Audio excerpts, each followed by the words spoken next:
Crime and Punishment, Part 5, Chapter 1. The morning that followed the fateful interview with Dounia and her mother brought sobering influences to bear on Pyotr Petrovitch. Intensely unpleasant as it was, he was forced little by little to accept as a fact beyond recall what had seemed to him only the day before fantastic and incredible. The black snake of wounded vanity had been gnawing at his heart all night. When he got out of bed, Pyotr Petrovitch immediately went to the looking-glass. He was afraid that he had jaundice. However, his health seemed unimpaired so far, and looking at his noble, clear-skinned countenance which had grown fattish of late, Pyotr Petrovitch for an instant was positively comforted in the conviction that he would find another bride, and perhaps even a better one. But coming back to the sense of his present position, he turned aside and spat vigorously, which excited a sarcastic smile in Andrey Semoyonovitch Lebeziatnikov, the young friend with whom he was staying. That smile Pyotr Petrovitch noticed, and at once set it down against his young friend's account. He had set down a good many points against him of late. His anger was redoubled when he reflected that he ought not to have told Andrey Semoyonovitch about the result of yesterday's interview. That was the second mistake he had made in the heat of the moment, through impulsiveness and irritability. Moreover, all that morning one unpleasantness followed another. He had found a hitch awaiting him in his legal case in the Senate. He was particularly irritated by the owner of the flat, which had been taken in view of his approaching marriage, and was being redecorated at his own expense. The owner, a rich German tradesman, would not entertain the idea of breaking the contract which had just been signed, and insisted on the full forfeit money, though Pyotr Petrovitch would be giving him back the flat practically redecorated. In the same way the upholsterers refused to return a single rouble of the instalment paid for the furniture purchased but not yet removed to the flat. Am I to get married simply for the sake of the furniture? Pyotr Petrovitch ground his teeth, and at the same time once more he had a gleam of desperate hope. Can all that be really so irrevocably over? Is it no use to make another effort? The thought of Dounia sent a voluptuous pang through his heart. He endured anguish at that moment, and if it had been possible to slay Raskolnikov instantly by wishing it, Pyotr Petrovitch would promptly have uttered the wish. It was my mistake, too, not to have given them money, he thought, as he returned dejectedly to Lebeziatnikov's room. And why on earth was I such a Jew? It was false economy. I meant to keep them without a penny so that they should return to me as their providence. And look at them! Ugh! If I'd spent some 1,500 roubles on them for the trousseau and presents, on knick-knacks, dressing cases, jewellery, materials and all that sort of trash from Knopp's and the English shop, my position would have been better. And stronger. They could not have refused me so easily. They are the sort of people who would feel bound to return money and presents if they broke it off, and they would find it hard to do it, and their conscience would prick them. How can we dismiss a man who has hitherto been so generous and delicate? I've made a blunder. And, grinding his teeth again, Pyotr Petrovitch called himself a fool, but not aloud, of course. He returned home twice as irritated and angry as before. The preparations for the funeral dinner at Katerina Ivanovna's excited his curiosity as he passed. He had heard about it the day before. He fancied indeed that he had been invited, but absorbed in his own care, he had paid no attention.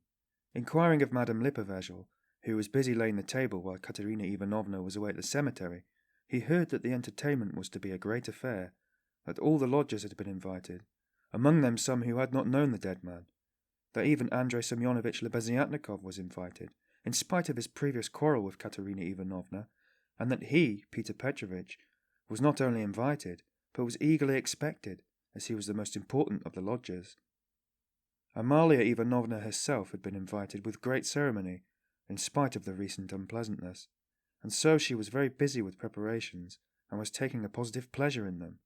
She was moreover dressed up to the nines, all in new black silk, and she was proud of it.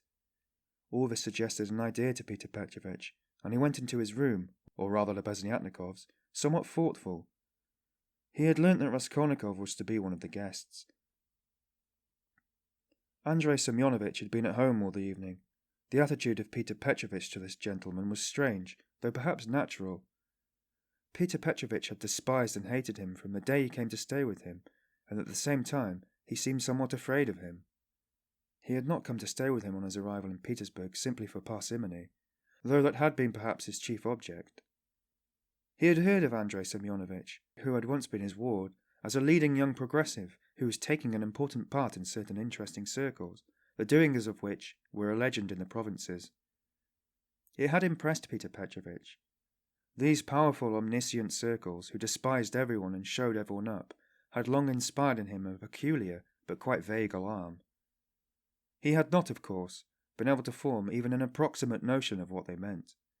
He, like everyone, had heard that there were, especially in Petersburg, progressives of some sort, nihilists and so on, and, like many people, he exaggerated and distorted the significance of those words to an absurd degree. What for many years past he had feared more than anything was being shown up, and this was the chief ground for his continual uneasiness at the thought of transferring his business to Petersburg. He was afraid of this as little children are sometimes panic-stricken.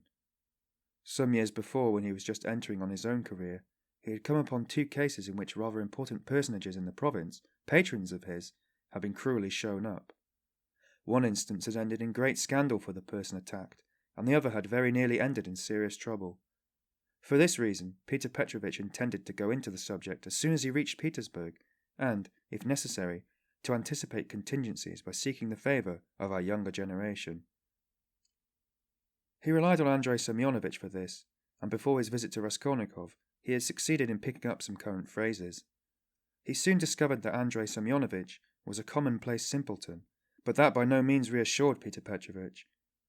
Even if he had been certain that all the progressives were fools like him, it would not have allayed his uneasiness. All the doctrines, the ideas, and the systems with which Andrey Semyonovitch pestered him had no interest for him. He had his own object. He simply wanted to find out at once what was happening here. Had these people any power or not? Had he anything to fear from them? Would they expose any enterprise of his? And what precisely was now the object of their attacks? Could he somehow make up to them and get round them if they really were powerful? Was this the thing to do or not? Couldn't he gain something through them? In fact, hundreds of questions presented themselves. Andrey Semyonovitch was an anemic, scrofulous little man, with strangely flaxen mutton-chop whiskers, of which he was very proud. He was a clerk, and had almost always something wrong with his eyes. He was rather soft-hearted, but self-confident and sometimes extremely conceited in speech, which had an absurd effect, incongruous with his little figure. He was one of the lodgers most respected by Amalia Ivanovna, for he did not get drunk and paid regularly for his lodging. Andrey Semyonovitch really was rather stupid. He attached himself to the cause of progress and our younger generation from enthusiasm. He was one of the numerous and varied legion of dullards, of half-animate abortions, conceited, half-educated coxcombs, who attach themselves to the idea most in fashion only to vulgarize it, and who caricature every cause they serve, however sincerely. Though Lebeziatnikov was so good-natured, he too was beginning to dislike Peter Petrovitch. This happened on both sides unconsciously. However simple Andrey Semyonovitch might be, he began to see that Peter Petrovitch was duping him and secretly despising him, and that he was not the right sort of man. He had tried expounding to him the system of Fourier and the Darwinian theory, but of late Peter Petrovitch began to listen too sarcastically and even to be rude. The fact that he had begun instinctively to guess that Lebeziatnikov was not merely a commonplace simpleton, but perhaps a liar too, and that he had no connections of any consequence even in his own circle, but had simply picked things up third hand, and that very likely he did not even know much about his own work of propaganda, for he was in too great a muddle. A fine person he would be to show anyone up. It must be noted, by the way, that Peter Petrovitch had during those 10 days eagerly accepted the strangest praise from Andrey Semyonovitch. He had not protested, for instance, when Andrey Semyonovitch belauded him for being ready to contribute to the establishment of the new commune, or to abstain from christening his future children, or to acquiesce if Dounia were to take a lother a month after marriage, and so on. Peter Petrovitch so enjoyed hearing his own praises that he did not disdain even such virtues when they were attributed to him. Peter Petrovitch had had occasion that morning to realize some 5% bonds, and now he sat down at the table and counted over bundles of notes. Andrey Semyonovitch, who hardly ever had any money, walked about the room pretending to himself to look at all those banknotes with indifference and even contempt. Nothing would have convinced Peter Petrovitch that Andrey Semyonovitch could really look on the money unmoved, and the latter, on his side, kept thinking bitterly that Peter Petrovitch was capable of entertaining such an idea about him, and was, perhaps, glad of the opportunity of teasing his young friend by reminding him of his inferiority and the great difference between them. He found him incredibly inattentive and irritable, though he, Andrey Semoyonovitch, began enlarging on his favourite subject, the foundation of a new special commune. The brief remarks that dropped from Pyotr Petrovitch between the clicking of the beads on the reckoning frame betrayed unmistakable and discourteous irony. But the humane Andrey Semoyonovitch ascribed Pyotr Petrovitch's ill humour to his recent breach with Dounia, and he was burning with impatience to discourse on that theme. He had something progressive to say on the subject which might console his worthy friend, and could not fail to promote his development. "There is some sort of festivity being prepared at the widow's, isn't there?" Pyotr Petrovitch asked suddenly, interrupting Andrey Semoyonovitch at the most interesting passage. "Why, don't you know? Why, I was telling you last night when I think about all such ceremonies, and she invited you too, I heard. You were talking to her yesterday. I should never have expected that beggarly fool would have spent on this feast all the money she got from that other fool, Raskolnikov. I was surprised just now as I came through at the preparations there. The wines. Several people are invited. It's beyond everything," continued Pyotr Petrovitch, who seemed to have some object in pursuing the conversation. "What, you say I am asked too? When was that? I don't remember. But I shan't go. Why should I? I only said a word to her in passing yesterday, of the passing of her obtaining a year's salary as a destitute widow of a government clerk. I suppose she has invited me on that account, hasn't she? Ha ha!" "I don't intend to go either," said Lebeziatnikov. "I should think not, after giving her a thrashing. You might well hesitate." "Who thrashed? Thrashed whom?" said Lebeziatnikov, flustered and blushing. "Why, you thrashed Katerina Ivanovna a month ago. I heard so yesterday. So that's what your convictions amount to. And the woman in question, too, wasn't quite sound, ha ha!" And Pyotr Petrovitch, as though comforted, went back to clicking his beads. "It's all slander and nonsense," cried Lebeziatnikov, who was always afraid of allusions to the subject. "It's not like that at all. It was quite different. You've heard it wrong. It's a libel. I was simply defending myself. She rushed at me with her nails. She pulled out my whiskers. It's permissible for anyone, I should hope, to defend himself, and I never allow anyone to use violence to me on principle, for it's an act of despotism. What was I to do? I simply pushed her back." "Ha ha ha!" Luzhin went on laughing maliciously.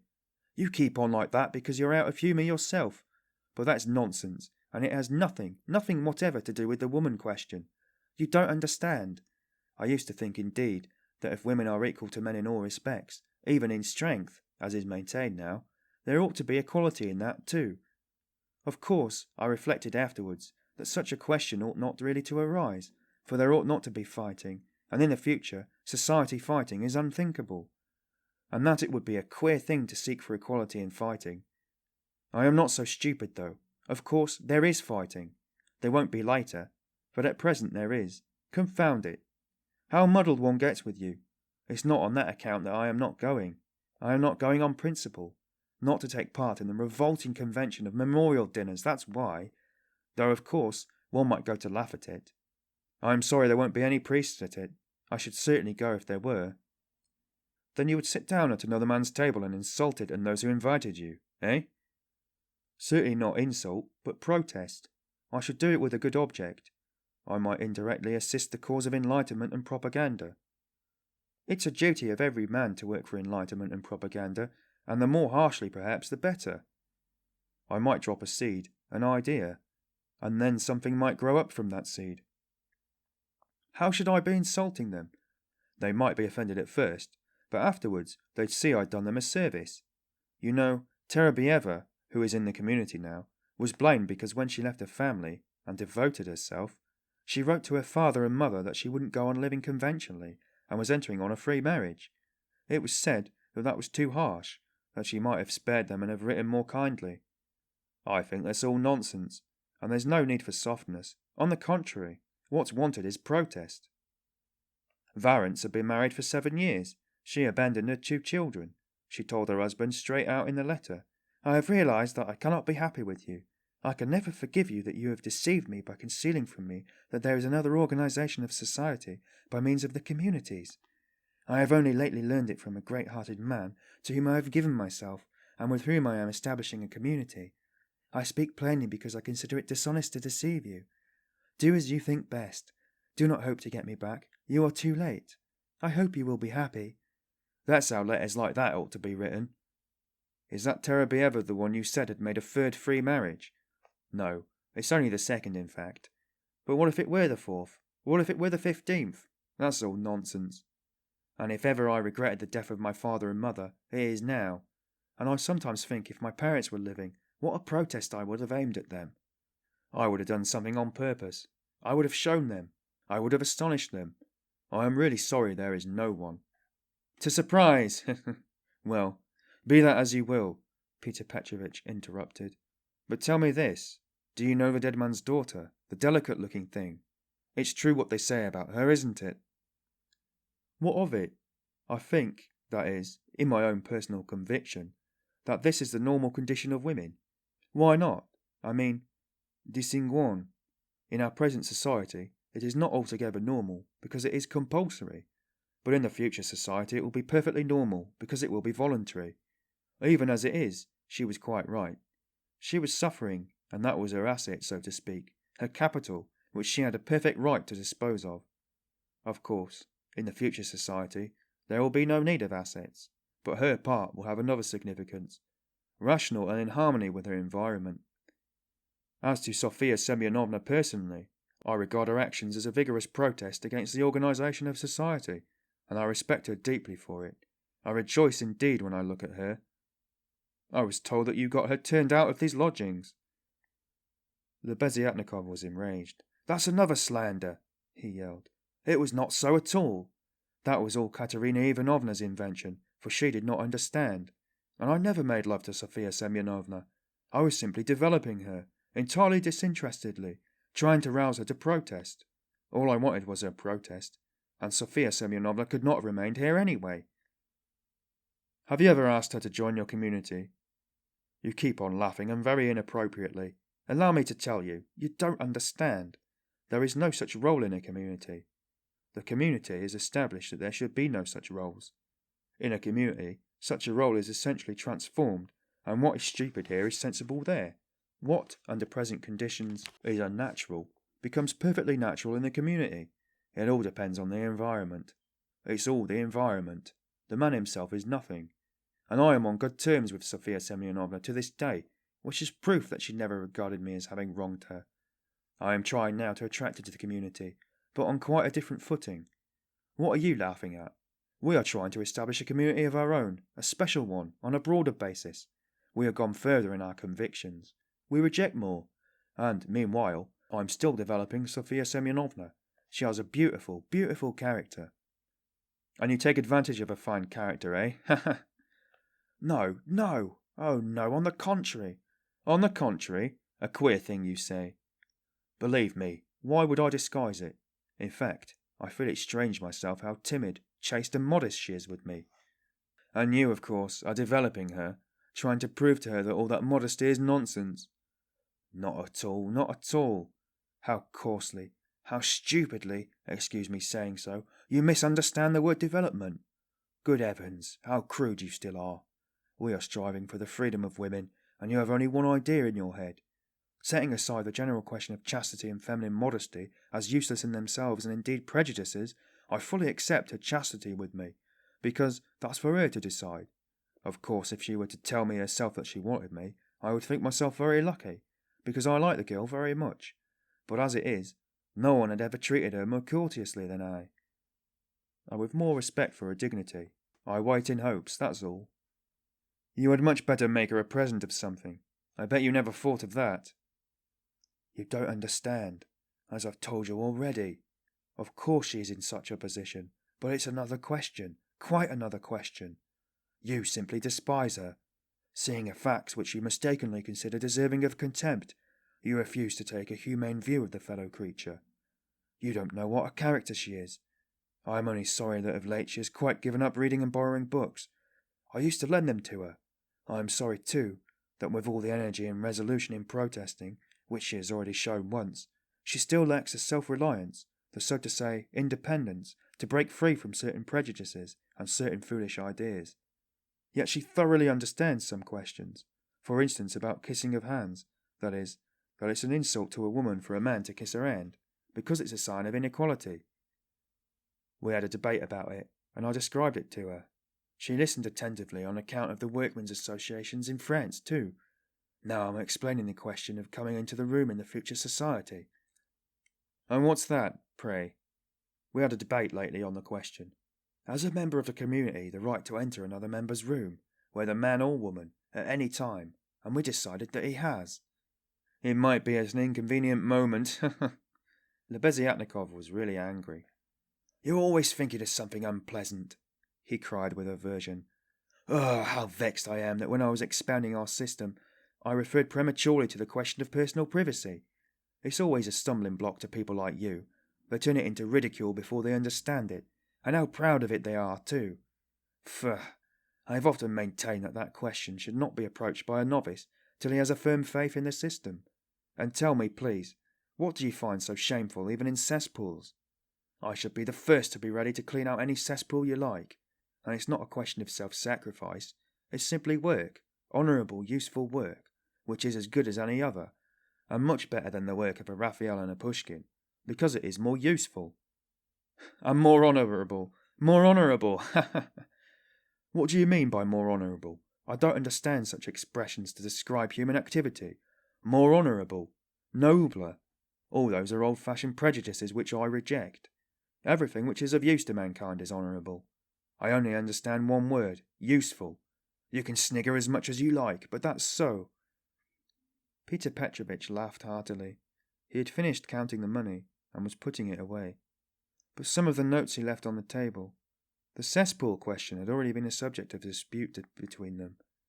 What was absurd was that it made Lebeziatnikov really angry, while it amused Luzhin, and at that moment he particularly wanted to anger his young friend.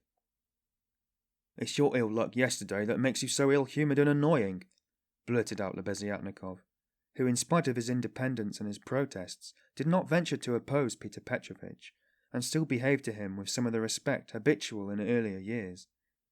You'd better tell me this, Pyotr Petrovitch interrupted with haughty displeasure. Can you, or rather, are you really friendly enough with that young person to ask her to step in here for a minute? I think they've all come back from the cemetery. I heard the sound of steps. I want to see her, that young person. What for? Lebeziatnikov asked with surprise. Oh, I want to.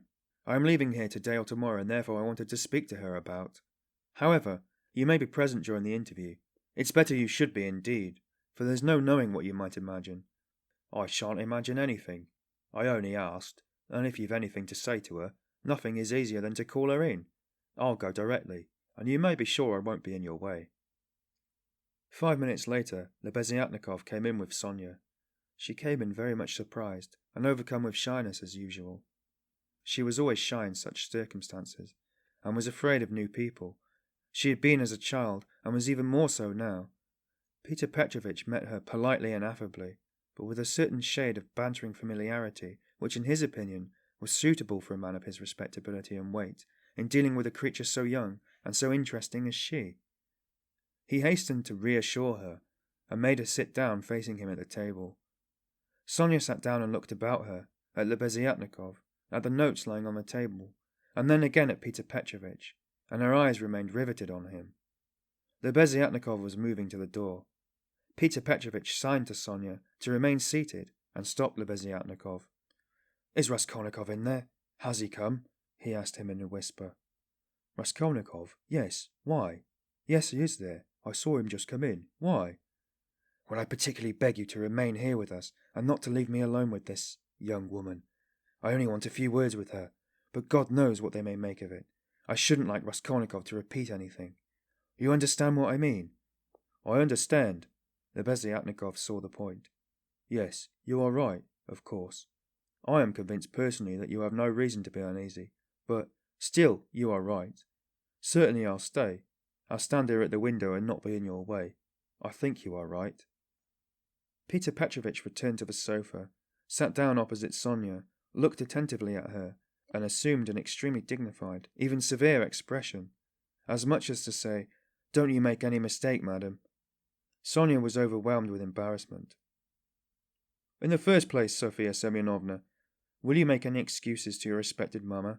That's right, isn't it? Katerina Ivanovna stands in the place of a mother to you.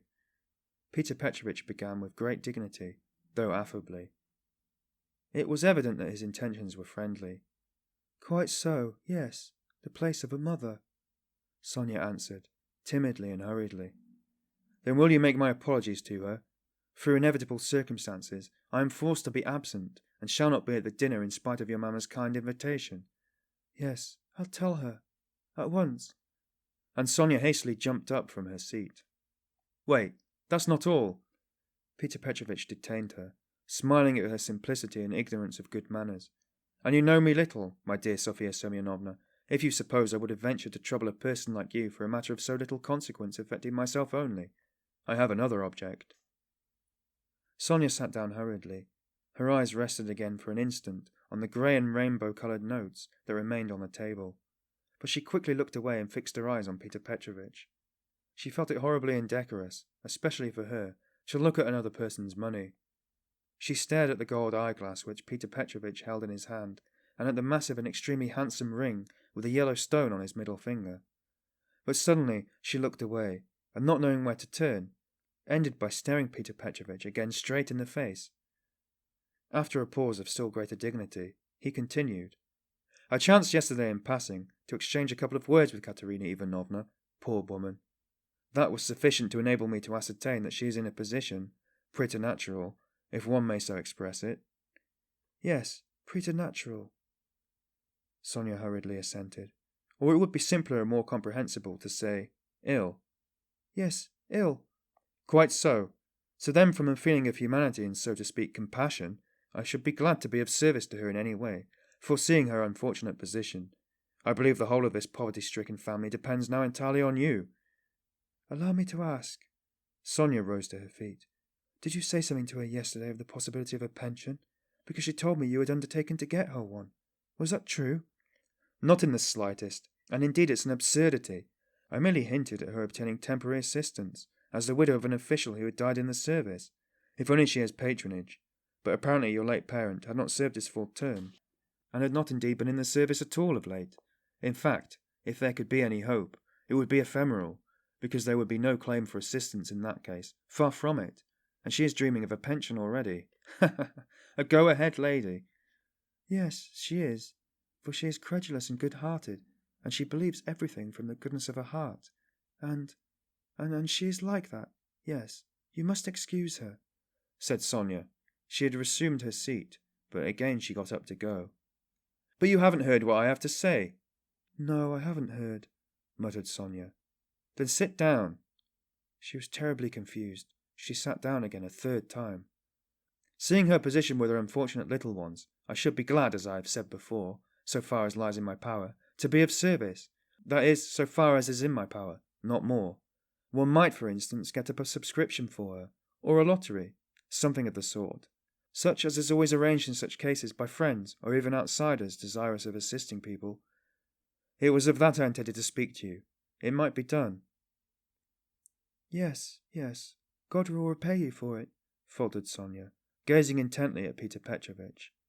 "It might be, but we will talk of it later. We might begin it today. We will talk it over this evening, and lay the foundation, so to speak. Come to me at 7 o'clock. Mr. Lebeziatnikov, I hope, will assist us. But there is one circumstance of which I ought to warn you beforehand, and for which I ventured to trouble you, Sofia Semyonovna, to come here. In my opinion, money cannot be. Indeed, it's unsafe to put it into Katerina Ivanovna's own hands. The dinner today is a proof of that. Though she has not, so to speak, a crust of bread for tomorrow, and, well, boots or shoes or anything, she has bought today Jamaica rum, and even, I believe, Madeira, and coffee.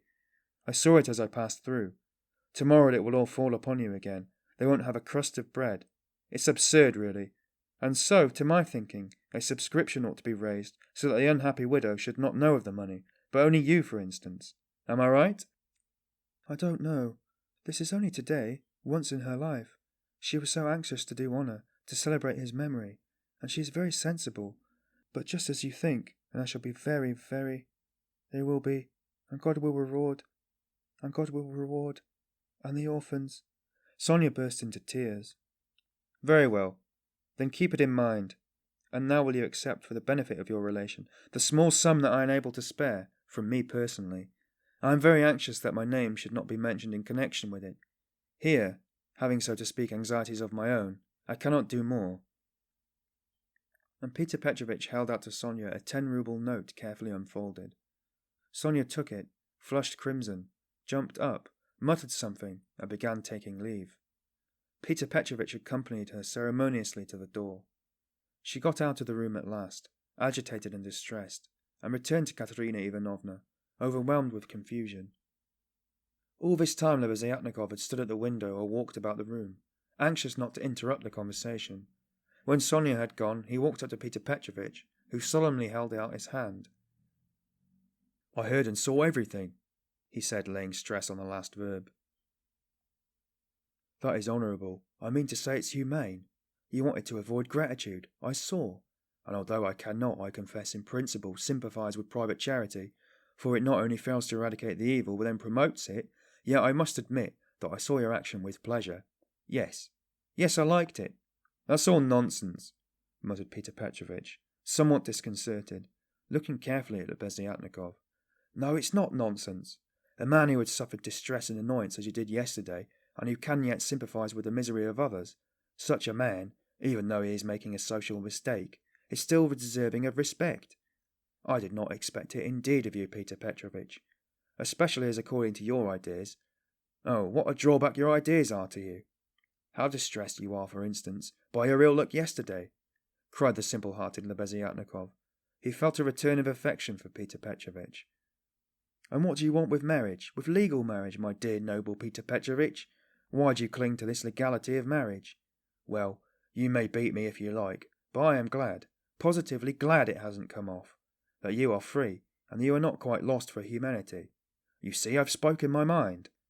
Because I don't want in your free marriage to be made a fool of, and to bring up another man's children. That's why I want legal marriage," Luzhin replied, in order to make some answer. He seemed preoccupied by something. "Children? You referred to children?" Lebeziatnikov started off like a warhorse at a trumpet call. "Children are a social question, and a question of first importance, I agree. But the question of children has another solution. Some refuse to have children altogether, because they suggest the institution of the family. We'll speak of children later. But now, as to the question of honour, I confess that's my weak point. That horrid military, Pushkin expression is unthinkable in the dictionary of the future. What does it mean, indeed? It's nonsense. There will be no deception in a free marriage. That is only the natural consequence of a legal marriage, so to say it's corrective, a protest. So that indeed it's not humiliating. And if I ever, to suppose an absurdity, were to be legally married, I should be positively glad of it. I should say to my wife, 'My dear, hitherto I have loved you, now I respect you, for you've shown you can protest.' You laugh. That's because you are incapable of getting away from prejudices. Confound it all. I understand now where the unpleasantness is of being deceived in a legal marriage, but it's simply a despicable consequence of a despicable position in which both are humiliated. When the deception is open, as in a free marriage, then it does not exist. It's unthinkable. Your wife will only prove how she respects you by considering you incapable of opposing her happiness and avenging yourself on her for your new husband. Damn it all, I sometimes dream if I were to be married. I mean, if I were to marry, legally or not, it's just the same. I should present my wife with a lover if she had not found one for herself.